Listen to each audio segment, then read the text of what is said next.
Bismillahirrahmanirrahim. Assalamu alaikum students. How are you all? I hope all will be good. I am your physics instructor Afaq Ashraf. बच्चों हम लोग deal कर रहे हैं 11th class physics के new syllabus से, जिसका चैप्टर नंबर 9 है इलेक्ट्रोस्टैटिक और करंट इलेक्ट्रिसिटी। जो हम लोगों ने आर्टिकल्स यहाँ पर शुरू किए हुए हैं वो है करंट इलेक्ट्रिसिटी का। इलेक्ट्रोस्टैटिक्स का जो टाइम पीरियड था वो हमारा कंप्लीट हो चुका हुआ है। करंट इलेक्ट्रिसिटी में आज का जो टॉपिक है हमारा वो है थर्मिस्टर। थर्मिस्टर क्या है, क्यों इस्तेमाल होते हैं, क्या फायदा है इनका इस्तेमाल करने का, ये सारी की सारी चीजें डिटेल के साथ हम लोग आज के लेक्चर में देखेंगे। अभी तक आप लोगों ने हमारे चैनल को सब्सक्राइब नहीं किया तो इसको लाजमी सब्सक्राइब कर लीजिएगा। लाइक कमेंट और शेयर करना मत भूलिएगा, ताकि इस चैनल की जितनी भी educational videos on the base of the new lectures and new syllabus you can get it freely on the YouTube. तो बच्चे आज के टॉपिक को हम लोग स्टार्ट करते हैं। बच्चों थर्मिस्टर को हम लोगों ने देखा था, तो थर्मिस्टर में दो चीजें हमारी बड़ी ही आसानी के साथ यहाँ पर कैच हो रही है। थर्म मतलब हीट, रेजिस्टर यानी रेजिस्ट करता है। थर्मिस्टर ये देखें, थर्मल और रेजिस्टर इन दोनों के कॉम्बिनेशन से एक कलेक्टिव पार्ट बना हुआ है, वो है बच्चों आपके पास थर्मिस्टर का। ठीक है, थर्मल और रेजिस्टेंस यानी कि हीट को सेंस करने वाला जो आला है वो आपके पास क्या है, उसका थर्मिस्टर का पार्ट है। तो देखते हैं, हीट सेंसिटिव रेजिस्टर है ये। A resistor made up of the semiconductor having the resistance that varies rapidly and particularly with the temperature. Resistance और थर्मल की कॉम्बिनेशन से आपके पास एक पार्ट बन रहा है इलेक्ट्रिकल का, वो है आपका पास थर्मिस्टर। थर्मिस्टर की डेफिनेशन यूं की गई है कि जो टेम्परेचर के साथ वेरी करे उसकी जो रेजिस्टेंस है वो टेम्परेचर से के साथ वेरी करे, कम होगी ज्यादा होगी। सबसे बड़ी बात ये सेमीकंडक्टर मटेरियल्स है। क्या है? सेमीकंडक्टर। जो बच्चे सेमीकंडक्टर मटेरियल्स होते हैं ना, ये आपके पास एज अ मेटल बिहेव भी करते हैं प्लस नॉन मेटल बिहेव भी करते हैं। ये चीज आप लोगों ने याद रखनी है। इंशाल्लाह आप लोगों के अगर टॉपिक में हुआ तो आप लोग पी एन जंक्शन के बारे में भी पढ़ेंगे। जंक्शन का तो मैंने पहले भी आप लोगों को बता दिया हुआ है। यहाँ पर पी एन यानी पॉजिटिव और नेगेटिव आपके पास जो टर्मिनल्स होंगे या आपके जो जंक्शंस होंगे उनकी जो खासियत होगी वो भी हम लोग करेंगे, वो भी सेमीकंडक्टर ही कहलाते हैं। ठीक है, यानी पॉजिटिव मेटल को कह सकते हैं हम लोग, नेगेटिव नॉन मेटल्स को कह सकते हैं। मेटल्स का क्या काम है? इलेक्ट्रॉन्स को गिव अप कर देना, इलेक्ट्रॉन्स देना और पॉजिटिव चार्ज को गैर कर देना। नॉन मेटल्स इलेक्ट्रॉन्स को हासिल करना और नेगेटिव चार्ज अटेन कर लेना। और इन दोनों के कॉम्बिनेशन से जो टर्म बनती है वो है बच्चों आपके पास सेमीकंडक्टर। और सेमीकंडक्टर की एग्जांपल है पी एन जंक्शन, जिसमें 5 ग्रुप और थर्ड ग्रुप के एलिमेंट्स को ज्वाइन किया जाता है। ठीक है, दूसरे नंबर पर है उसकी कंस्ट्रक्शन। अगर आपको 2 नंबर का क्वेश्चन आ जाए तो बच्चे आप लोगों ने क्या करना है, आप लोगों ने उसकी डेफिनेशन, उसकी जो प्रॉपर्टीज हैं और उसमें जो एनटीएस और पीटीसी है वो आप लोगों ने बताना है। एनटीएस और पीटीसी क्या है ये भी हम लोग देखेंगे, एनटीसी और पीटीसी। कंस्ट्रक्शन में क्या है बच्चे, हम लोगों ने देखा है कंस्ट्रक्शन में कि ये जो मटेरियल होता है ये एक किस्म का सेमीकंडक्टर मटेरियल होता है, जिसमें आयरन की ऑक्साइड भी हम लोग चढ़ा सकते हैं, निकल कोबाल्ट, ये सारे के सारे सेमीकंडक्टर की मिसालें हैं। इस तरह या तो फिर ये डिस्क की शक्ल में होगा, या फिर रॉड की शक्ल में होगा, या फिर किसी प्लाटिनियम की लीड्स को हम लोग इसके साथ अटैच कर देंगे।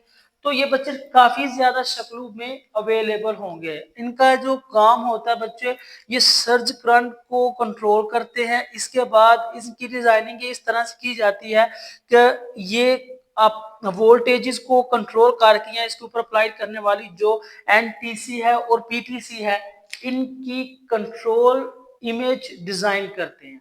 ठीक है, हम लोग पढ़ते हैं पीटीसी और एनटीसी क्या होता है। इसके अलावा हम लोग अगर इसमें टेम्परेचर को बढ़ा देंगे, कम कर देंगे तो उसका असर क्या होगा वो भी देखते हैं।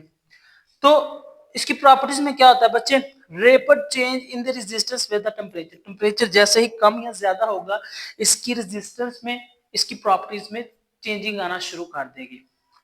High temperature coefficient of the resistance. High temperature coefficient of resistance क्या है? आप लोग उसको पॉजिटिव कंसीडर भी कर सकते हैं, क्योंकि हाई वोल्टेज पॉजिटिव के पास ही होती है, नेगेटिव के पास लो होती है। दूसरे नंबर पर temperature coefficient of the resistance can be positive और नेगेटिव, पॉजिटिव और नेगेटिव। कौन से? Temperature coefficient of the resistor, यानी एनटीसी और पीटीसी। एन का मतलब है बच्चों negative temperature coefficient thermistor, positive temperature coefficient thermistors. Market में ये जितने भी थर्मिस्टर्स हैं मुख्तलिफ शक्ल्स के मुख्तलिफ शेप्स के अवेलेबल हैं, ठीक है, जो कि यहाँ पर कंडक्टेंस को या टेम्परेचर के साथ अपने तामुल को किस तरह से बेहतर बनाते हैं और वहां पर एक फ्रेंडली एनवायरनमेंट क्रिएट करते हैं इलेक्ट्रिकल अप्लायंसेस में, ठीक है। एनटीएस की बात करें तो ये ऐसा रजिस्टर है कि जिसकी रेजिस्टेंस डिक्रीज होगी जब टेम्परेचर इंक्रीज होगा। डिक्रीज मतलब कुछ चीजें ऐसी होती हैं कि टेम्परेचर बढ़ने से वो हीटअप होना ज्यादा हीटअप होना शुरू कर देती हैं, तो लिहाजा यहाँ पर जो थर्मिस्टर है नेगेटिव टेम्परेचर यानी सॉरी नेगेटिव टेम्परेचर कोफिशिएंट वाला, उसमें बताता है the resistance of an atom decreases with the increase, यानी कि ये टेम्परेचर के इनवर्सली प्रोपोर्शनल होता है, यानी जो रेजिस्टेंस है टेम्परेचर के इनवर्सली प्रोपोर्शनल होगा। क्या होगा? Inversely proportional. आप लोग इस तरह से भी इसको याद रख सकते हैं फार्मूले की शक्ल में, बाद में अपनी स्टेटमेंट खुद यहाँ पर बना सकते हैं। एनटीएस थर्मिस्टर यानी resistance of the NTS negative temperature coefficient decreases with increase in temperature. दूसरे नंबर पर है आपका पीटीसी पॉजिटिव टेम्परेचर कोफिशिएंट। जो पॉजिटिव टेम्परेचर कोफिशिएंट है इसका डायरेक्ट रिलेशन होता है, तो हम लोग कह सकते हैं जो आपके पास इसकी रेजिस्टेंस है वो डायरेक्टली प्रोपोर्शनल होगी टेम्परेचर के, यानी टेम्परेचर को इंक्रीज करेंगे तो इसकी जो रेजिस्टेंस है वो भी इंक्रीज हो जाएगी। और बच्चे आप लोग ओहम्स के लॉ से बखूबी तौर पर वाकिफ हैं, तो ओहम्स का लॉ कहता है V is equal to I R, V is equal to I R, और यहाँ पर आर देखें V ओवर आई।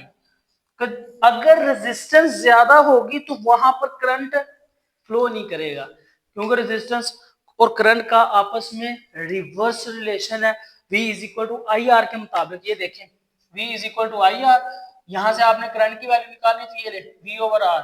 तो बच्चों ये देखें अगर रेजिस्टेंस ज्यादा है तो फिर करंट की मकदार क्या होगी? कम होगी। ये आपके पास इसकी दलील है कि क्यों करंट वहां पर कम होगा और यहाँ पर करंट फिर क्या होगा? ज्यादा होगा, क्योंकि रेजिस्टेंस क्या है और ये इसकी टेम्परेचर के साथ डिक्रीज कर रही है। ओके बच्चों, फिर आ जाती है आपकी एप्लीकेशंस।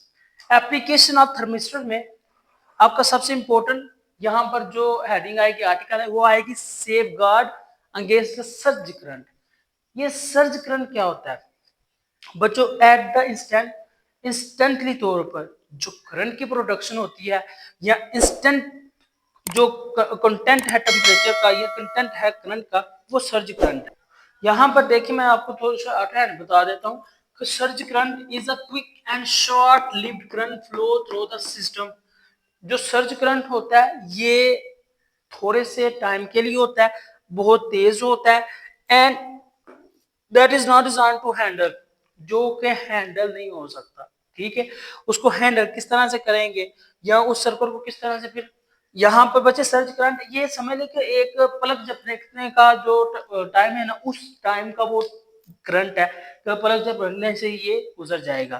तो ये surge current is quickly and short flow current flow through the system that is design to handle not handle, ठीक है, that is not design to handle. दूसरे नंबर पर इसका जो safety guard against surge current है वो है this phenomena observed in the circuits starting of the induction motor. Induction मोटिंग की स्टार्टिंग पर ये सर्ज करंट को ऑब्जर्व करेगा। दूसरा voltage is applied to capacitive load. Capacitive load मतलब ज्यादा लोड पर, जहाँ कैपेसिटेंसी वाला लोड जो होगा उसमें भी सर्ज करंट की वहां पर इंफॉर्मेशन और उसकी जो प्रोपगेशन है वो मुमकिन हो सकती है। ये देखें नीचे एक ग्राफ बनाया हुआ है, यहाँ पर हम लोग नेगेटिव टेम्परेचर कोफिशिएंट्स और without negative temperature coefficients current और टाइम के बारे में देखेंगे। ये देखें अगर आपके पास विदाउट एनटीएस है, नेगेटिव टेम्परेचर कोफिशिएंट्स है, और टाइम के साथ देखें जैसे जैसे टाइम, ये देखिए इसका कर्व, और ये आपके पास जो वाई एक्सिस के लॉन्ग है ना वो बच्चे है करंट, और जो एक्स एक्सिस के लॉन्ग है वो है बच्चे आपके पास टेम्परेचर। यानी करंट की मिकदार को हम लोग बढ़ा रहे हैं तो इसकी जो पीक वैल्यू है टाइम के साथ वो देखिए कितनी हाई हो रही है, लो हो रही है। तो कहता है कि सर्ज करंट की अगर यहाँ पर हम लोग प्रोडक्शन को देखें तो विदाउट एनटीसी यानी नेगेटिव टेम्परेचर कोफिशिएंट की गैर मौजूदगी में जो सर्ज करंट की पीक होगी वो ज्यादा होगी, और ये देखें टाइम के साथ साथ ये डिले होना शुरू हो जाएगी, मतलब कम होना शुरू हो जाएगी। But in the presence of the NTC negative temperature coefficient के साथ क्या होगा, इसकी पीक देखिए अ valuable peak can be dropped, यहाँ पर काफी ज्यादा हद इसकी जो है ना गिर गई है, ये देखें। और फिर क्या कर रही है, उसको मर्ज कर रही है, वक्त के साथ साथ फिर वो खुद को स्टेबल कर लेगी। ये बच्चे इस तरह से without NTC and with NTC ये आपके पास बन जाएगा। दूसरे नंबर पर इसके थोड़े पॉइंट्स देख लेते हैं। और safe guard against surge current, surge current के जो प्रोडक्शन और जो उसकी प्रोटेक्शन के हवाले से हम लोग बात करेंगे कि अगर सर्ज करंट वहां पर प्रोड्यूस हो रहा है तो उसके अगेंस्ट हमारे पास क्या वहां पर कोई एहतियाती तदाबीर है कि हम लोग उसको अडॉप्ट कर सकते हैं। NTC negative temperature coefficient, thermistor is use as safeguard against the current surge, जो वहां पर थर्मिस्टर हम लोग इस्तेमाल करेंगे वो सर्ज करंट के अगेंस्ट एज अ सेफगार्ड, हफाजती शील्ड के तौर पर इस्तेमाल होगा। ठीक है। When voltage is switched on, जब वोल्टेज को हम लोग ऑन करेंगे थर्मिस्टर इज कोल्ड, थर्मिस्टर क्या हो जाएगा, कोल्ड हो जाएगा। क्यों, जो हम लोगों ने एनटीसी पर है वो क्या था, resistance of the NTC decreases with the increase in temperature, negative temperature coefficient की जो रेजिस्टेंस है वो टेंपरेचर बढ़ाने से कम होगी, तो लिहाजा जब हम लोग वोल्टेजेस को ऑन करेंगे तो वहां पर जो टेंपरेचर की रेजिस्टेंस है, टेम्परेचर के साथ जो रेजिस्टेंस बढ़नी है वो क्या हो जाएगी, डिक्रीज हो जाएगी, और वहां पर जो थर्मिस्टर होगा वो ठंडा हो जाएगा। ठीक है। Thermistor is cold and resistance is high, high resistance का क्या मतलब है, लो करंट। क्या है, इस तरह से ये देखें, आर इनवर्सली प्रोपोर्शनल टू आई। ठीक है, वी ओवर आई। आप लोगों ने ओहम्स के लॉ के मुताबिक करना है ना, आपके पास ओहम का लॉ है ना, इस तरह से V is equal to I R. तो जब यहाँ से हम लोग करंट और रेजिस्टेंस की वैल्यू निकालेंगे तो बच्चों उनके दरमियान में एक इनवर्स रिलेशन आ जाएगा, रेजिस्टेंस ज्यादा होगी तो करंट की वैल्यू कम होगी। तो यहाँ पर बात ही हो रही है एनटीसी नेगेटिव टेम्परेचर कोफिशिएंट की। नेगेटिव टेम्परेचर कोफिशिएंट में एज अ सेफ गार्ड के तौर पर जो थर्मिस्टर इस्तेमाल होगा उसकी जो रेजिस्टेंस होगी बहुत ज्यादा होगी। इस तरह जब हम लोग वोल्टेजेस को या बैटरी को ऑन करेंगे तो थर्मिस्टर ठंडा पड़ जाएगा और रेजिस्टेंस वहां पर हाई हो जाएगी, लिहाजा किसी भी किस्म का करंट फ्लो नहीं करेगा। ठीक है। मजीद क्या है, एज थर्मिस्टर वार्म अप, जैसे ही थर्मिस्टर गर्म हो जाएगा resistance drop and current increase, resistance drop हो जाएगी जैसे ही थर्मिस्टर गर्म होगा। मतलब थोड़े से वक्फे के बाद या बहुत ज्यादा वक्फे के बाद या टाइमली, जैसे जैसे टाइम की जो इंस्ट्रक्शन है या टाइम की प्रोडक्शन है या टाइम की जो एनहेंसमेंट है वो ज्यादा होगी, या वक्त के साथ साथ समय लेके जैसे जैसे टेम्परेचर को इंक्रीज करते जाएंगे थर्मिस्टर भी थोड़ा बहुत इंक्रीज करता जाएगा टेम्परेचर को। एक टाइम आएगा जब वो वार्म अप हो जाएगा तो उस दौरान वो रेजिस्टेंस को ड्रॉप कर देगी, और जब रेजिस्टेंस कम हो जाएगी तो वहां पर सर्किट में करंट की मिकदार ज्यादा हो जाएगी ऑटोमेटिकली। ठीक है। दूसरे नंबर पर है एक्सेसिव टेम्परेचर अलार्म। ये जो एक्सेसिव टेम्परेचर अलार्म है मतलब हीट का ज्यादा हो जाना, तो वहां पर बर्गर अलार्म सिस्टम ऑन हो जाता है, जैसे फायर अलार्म है, जैसे ही धुआं या हीटअप वो ज्यादा सेंस करेगा वो उसी वक्त अलार्म का जो है ना बजना शुरू हो जाएगा। ठीक है। इसी तरह एक्सेसिव टेम्परेचर अलार्म है। अगर बात करें हम लोग नेगेटिव टेम्परेचर कोफिशिएंट की, तो thermistor is used to make the excessive temperature alarm. तो थर्मिस्टर एक्सेसिव यानी हाई टेम्परेचर अलार्म बनाने में भी काफी मददगार है। किस तरह से, when temperature is high, temperature ज्यादा होगा, resistance of the thermistor decrease, thermistor की जो रेजिस्टेंस है वो बच्चे डिक्रीज हो जाएगी, उस लिहाज से large amount of the current flow and alarm produces the sound.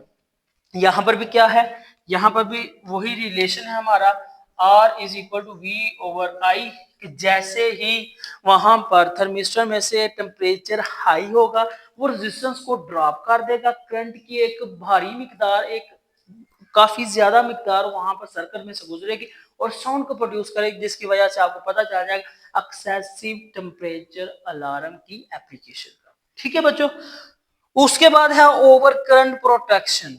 Over current protection क्या है, अगर देखें हर करंट या वोल्टेज की एक लिमिट है, जैसे घरों में जो पावर सप्लाई हो रही है उसकी 220 वोल्टेज एज अ पर। ठीक है। तो जैसे ही वो उससे तजावज करेगा या कम करेगा, आप लोगों को पता है इलेक्ट्रिकल अप्लायंसेस का फ्यूज उड़ना शुरू हो जाएगा, यहाँ तो ज्यादा बिजली के ऊपर वो फटना शुरू हो जाएंगे या खराब होना शुरू हो जाएंगे। वो क्या है, उसकी एक्सेसिवनेस या ओवर करंट की है।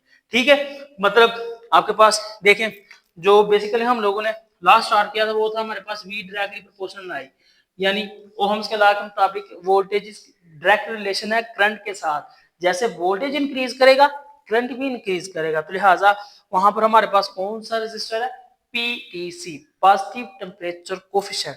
जो पॉजिटिव टेम्परेचर कोफिशिएंट है वो ओवर करंट प्रोटेक्शन के तौर पर इस्तेमाल हो रही है। कैसे? पॉजिटिव टेम्परेचर कोफिशिएंट के बारे में आप क्या पढ़ के आए कि टेम्परेचर के साथ साथ उसकी रेजिस्टेंस भी इंक्रीज करेगा। जब टेम्परेचर के साथ रेजिस्टेंस इंक्रीज करेगा अकॉर्डिंग टू ओहम लॉ, वहां पर करंट लो हो जाएगा। When current increase temperature of the positive temperature coefficient also increases, जो कि डेफिनेशन के तौर पर हमने देख लिया हुआ है। And resistance increase and current will be controlled. हमारा यहाँ पर क्या काम है, हेडिंग से क्या पता चल रहा है, ओवर करंट प्रोटेक्शन। ज्यादा करंट के बहाव के लिए हम लोगों ने वहां पर एक एहतियाती तदाबीर के तौर पर थर्मिस्टर को इस्तेमाल करना, और वो कौन सा थर्मिस्टर है, पीटीसी। ये आपको एमसीक्यू के तौर पर भी पूछा जा सकता है कि पॉजिटिव टेम्परेचर कोफिशिएंट को अगर इस्तेमाल करना है तो उसके लिए कौन सी सूरत हाल अफोर्डेबल रहेगी, या इस तरह से कह सकते हैं कि ओवर करंट प्रोटेक्शन के लिए कौन सा थर्मिस्टर ज्यादा प्रेफरेबल होगा। तो वो बच्चा आपके पास होगा पॉजिटिव टेम्परेचर कोफिशिएंट पीटीसी का। ठीक है। और अगर आपसे पूछा जाए एक्सेसिव टेम्परेचर अलार्म अगर हम लोगों ने डिजाइन करना है तो उसके लिए कौन सा थर्मिस्टर, वो है आपका एनटीसी, नेगेटिव टेम्परेचर कोफिशिएंट वाला। मजीद safeguard against the surge current के मुताबिक है तो वो भी क्या है बच्चा आपके पास, एनटीसी। दो एप्लीकेशंस आपके पास नेगेटिव टेम्परेचर कोफिशिएंट की, और दो एप्लीकेशंस आपके पास पॉजिटिव टेम्परेचर कोफिशिएंट की है। ठीक है। सबसे पहले वाली हमने जो पॉजिटिव टेम्परेचर कोफिशिएंट की एप्लीकेशन पढ़ी है वो कौन सी है, वो है हमारी ओवर करंट प्रोटेक्शन की, कि अगर सर्किट में करंट लिमिट से हद से ज्यादा तजावज करता है तो उसको कंट्रोल ऑफ करने के लिए जो थर्मिस्टर इस्तेमाल करेंगे वो है पॉजिटिव टेम्परेचर कोफिशिएंट। उसकी वजह क्या है, क्योंकि पॉजिटिव टेम्परेचर कोफिशिएंट प्रोवाइड कर रहा है टेम्परेचर जैसे जैसे बढ़ेगा वैसे वैसे ही उसकी रेजिस्टेंस भी बढ़ेगी, और इन दोनों के आपस में तामल से जो वहां पर करंट की मिकदार होगी वो लो हो जाएगी, लिहाजा प्रोटेक्शन ओवर करंट। ठीक है बच्चों। उसके बाद लास्ट पर जो हमारा इस टॉपिक का आर्टिकल वो है टेम्परेचर कंट्रोल। टेम्परेचर कंट्रोल कैसे करना है, PTC is used to control the temperature. When the temperature increases, resistance also increases, current decreases and temperature is maintained. Temperature maintain हो जाएगा। ये आप लोगों को बेहतर पता है कि जैसे अगर हम लोग टेम्परेचर को कंट्रोल करना चाह रहे हैं तो उसके लिए हमें फ्लो करने वाले करंट को, लोड को, वहां पर पड़ने वाला सर्किट पर जो बोझ है उसको काम करना पड़ेगा, और उसको कंट्रोल करने के लिए भी कौन सा थर्मिस्टर इस्तेमाल हो रहा है प्यारे बच्चों, वो भी आपके पास पॉजिटिव टेम्परेचर कोफिशिएंट वाला इस्तेमाल हो रहा है। अच्छा तो बच्चों ये था आज का आप लोगों का टॉपिक जिसमें आप लोगों ने स्टडी किया है थर्मिस्टर को। थर्मिस्टर के साथ साथ आपने उसकी डेफिनेशन, उसके कंस्ट्रक्शन, उसकी प्रॉपर्टीज, उसमें अफेक्ट करने वाले कंपोनेंट्स यानी एनटीसी नेगेटिव टेम्परेचर कोफिशिएंट और PTC positive temperature coefficient. Negative temperature coefficient क्या करता है, पॉजिटिव टेम्परेचर कोफिशिएंट क्या करता है। फिर आप लोगों ने इसकी एप्लीकेशंस को भी पढ़ा। दो एप्लीकेशंस आपने नेगेटिव टेम्परेचर कोफिशिएंट्स की पढ़ी, जिसमें एक थी हमारी safeguard against the surge current और दूसरी थी हमारी एक्सेसिव टेम्परेचर अलार्म की। फिर पॉजिटिव टेम्परेचर की बात आ जाए तो उसमें आप लोगों ने पढ़ा ओवर करंट प्रोटेक्शन में पॉजिटिव टेम्परेचर कोफिशिएंट्स है, और दूसरे नंबर पर ओवर टेम्परेचर पर है या टेम्परेचर कंट्रोल पर है। आई होप बच्चा आप लोगों को अंडरस्टैंडिंग होगी। अभी तक आप लोगों ने हमारे चैनल को सब्सक्राइब नहीं किया तो इसको लाजमी सब्सक्राइब कर लीजिएगा।